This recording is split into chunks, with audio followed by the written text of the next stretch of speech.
My boyfriend surprised my deaf brother by learning ASL to communicate with him, but my friends think it's a red flag, and I'm starting to wonder if they're right. I, 21F, met John, 22M, in a college class last semester. He's an overall great guy, and he's very respectful and kind. He also has a great sense of humor, and we have lots of similar interests. We've been friends since then, and we've started dating this July. He's the first person I've ever dated in my life. Last September, he met my family when I visited home for my brother's birthday.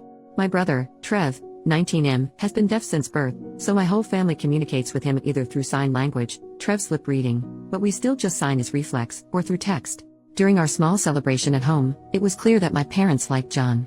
He was very charming, funny, and respectful. He even tried to connect with Trev by typing some of his jokes for Trev to read, although my brother could lip read as well. Whenever John would tell a story, either I or my parents would sign for Trev. My parents said that they're happy that I found a sweet and caring guy in John. Of course, I'm glad to hear this. Before we went back, John and Trev had a quick Call of Duty gaming session. For someone with Trev's condition, he is a really talkative guy lol. He's very expressive and likes to communicate a lot, especially when gaming. Of course, he couldn't outright trash talk, but he does the closest thing with his hands. So, there we were at Trev's room, with John and Trev playing while I was translating for them. I was laughing way too hard because Trev was trying his best to trash talk John, like saying he's weak and trying to say all these expletives, but I'm trying my best to tone it down for John.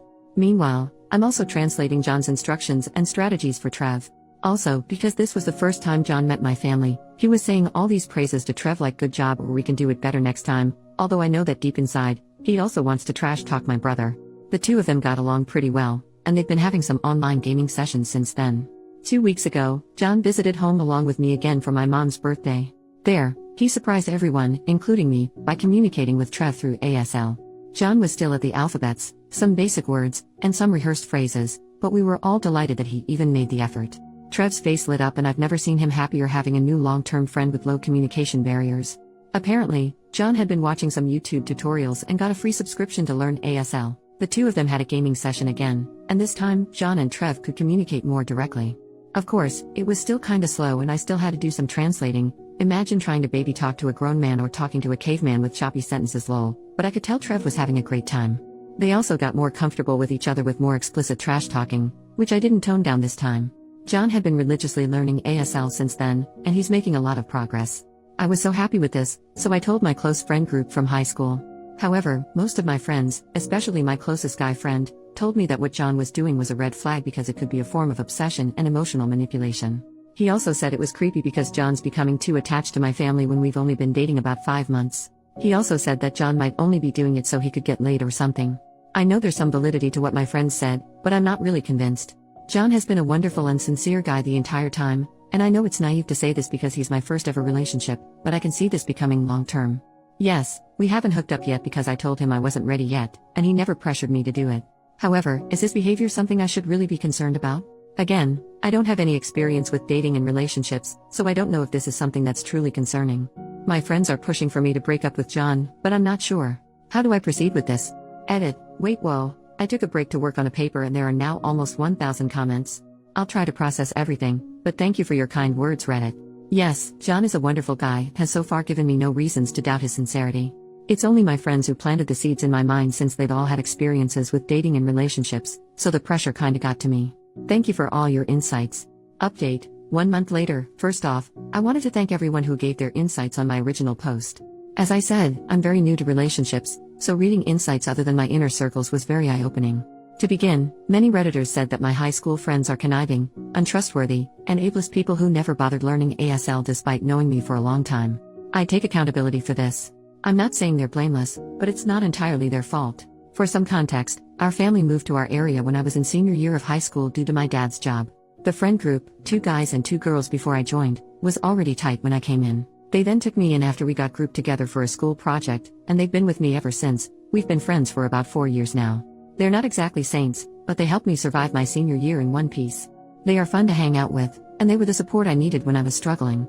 Also, during that time, my brother was having an especially hard time adjusting because of his disability, so my friends never really saw Trev a lot. To be clear, I was never ashamed of Trev. It's just that whenever my friends came over, he either locked himself in his room or was in a different area with his tutor and never really interacted with us. Whenever he does come out, he's really shy and awkward, so my friends mostly just get glimpses of him. By the time Trev became more comfortable in our area and found his own circle, my friends and I had already graduated from high school and don't really hang out regularly anymore. They're friendly and polite with Trev, but then again, they never interacted as much to the point of them actually needing to learn ASL for him. Now, for the update. Last week, my friend group had our New Year party and I decided to bring John along to meet the rest of my friends. My other friend in the group also brought his girlfriend, so this wasn't really weird. Others have done so in the past as well. I've commented in the previous post that John had only met my closest guy friend, I'll call him Mike, 21M, so I wanted the rest of them to form their own opinions of John after they've met him. Initially, there was some tension and awkwardness from my friend group towards John. They were a bit cold, and they were throwing some harsh remarks toward him. Eventually though, they all warmed up to him, and they were actually pleasantly surprised by his personality. We all got along well, and we all even had fun in our games. However, I could tell that there was still awkward tension coming from Mike towards John and the rest of our group. He was throwing meaner jokes more than usual and he's kind of isolating himself from the activities. The day after the party, I had lunch with my closest girlfriend Sophie, 21F, to clear the air because I could tell that they could also sense something was off. A lot of Redditors speculated that Mike had a crush on me and was jealous of my relationship with John. Turns out, you're all 1000% correct, but it's a lot more complicated than that. Apparently, Mike has had a crush on me since our senior year high school. However, he's known in our school as a notorious ladies' man and had a new girl with him almost every month. This got exponentially worse during college. He had different hookups almost every night, and he even had a pregnancy scare with a girl last year. I knew about all of this because he bragged about sleeping around every time we meet up. What I didn't know was that the entire time, Mike has been making up fake stories about me and him. Sophie told me that apparently, Mike and I had a pact that if we were still both single when we're 30, we'd marry each other. Also, he told our friend group that we hooked up after graduation and that he took my V card then, so he's my special person, whatever that means. He also told them that we've been secretly hooking up consistently throughout college. For context, Mike and I go to different universities that are just about 30 minutes apart. Lastly, Mike told them that I said I'm in love with him. He told our friends not to tell me anything so I don't get embarrassed or upset since I have this image of being somewhat of a prude. Mike also told our friend group that when he met John, he thought that John is a total jerk who has been manipulating me and taking advantage of my innocence and naivete. He said that John had been forcing himself into my family and is driving a wedge between me and my friends. Mike also said that after he had lunch with me and John, he tried to convince me to stay away from John because he's not a good influence on me, but John had effectively brainwashed me. This explains why my friend group was already so antagonistic towards John when I told them about him. For the record, none of what Mike said was true. There was no pact, we never hooked up, and I have never been in love with him. After that, Sophie and I asked the rest of our friend group, except Mike, to jump on a FaceTime call with us. They all shared different versions of what Mike told them. There were a lot more, but I disputed everything. We were all collectively shocked about everything that we learned that day. They apologized for their behavior towards me and John, and I told them I understood given all the lies fed to them by Mike. Then, everyone agreed to kick Mike out of the friend group. Sophie suggested that maybe we could have an intervention for Mike first, but I just said that I didn't want anything to do with him anymore. The rest of the group agreed, so we're essentially cutting him off. Sophie said she would still talk to him just to inform him of everything that happened, but I really just wanted to distance myself from him entirely. Now, it's been a week of being Mike-free. Sophie said that when she and our other guy friend talked to Mike, he became extremely defensive, confrontational, and aggressive. He wasn't physically violent, but he called them names, attacked their characters, and made such awful statements about everyone in our friend group that I won't include here anymore. It looks like cutting him off completely was the right call. Now, for some more uplifting updates. After reading everyone's comments in my previous post, there were a lot. I reflected on my relationship with John and my friends. I then talked to my parents for advice, since they have the best relationship I know of. They told me that from what they saw of John when he visited our home and how I spoke of him, it seems like he is a legitimately nice person with pure intentions. It also helps that John and I have been friends for months before we started dating, so I already knew his character even when there was less pretense of him trying to impress me. He's already impressive on his own though lol. I then told John about everything that happened and apologized, fully expecting him to be mad at me for doubting him and his intentions.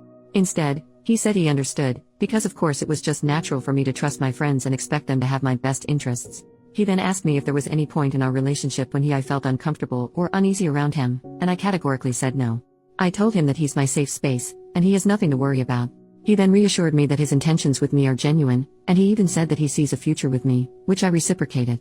Also, John and Trev's friendship is still going strong.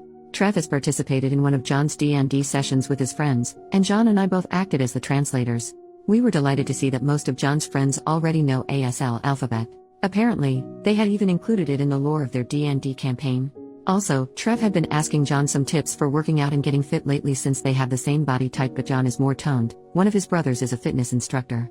Also, I met John's family for the first time for their annual get-together. It was super fun. There were games and contests. Also, I wasn't prepared for it, but apparently, since their mom is a theater performer and their dad is a music producer, it was their family tradition to have a talent showcase. They gave me a pass this time, but they told me I should prepare something impressive for next year lol. John and his brothers performed Bye Bye Bye Bye in sync, in full Deadpool, Wolverine, and Captain America costumes, while his sisters and their husbands did Defying Gravity from Wicked. Their parents did a medley from The Sound of Music. It was a total blast. I felt their family's warm welcome, and they really treated me as one of their own. I could see where John got his good values and looks from, though I think I need to start taking voice and dance lessons to keep up with them lol. So, that's it for this update. My relationship with John is stronger than ever, and I finally know who my true friends are. If you've made it this far, thank you so much for your time. Happy New Year to us all.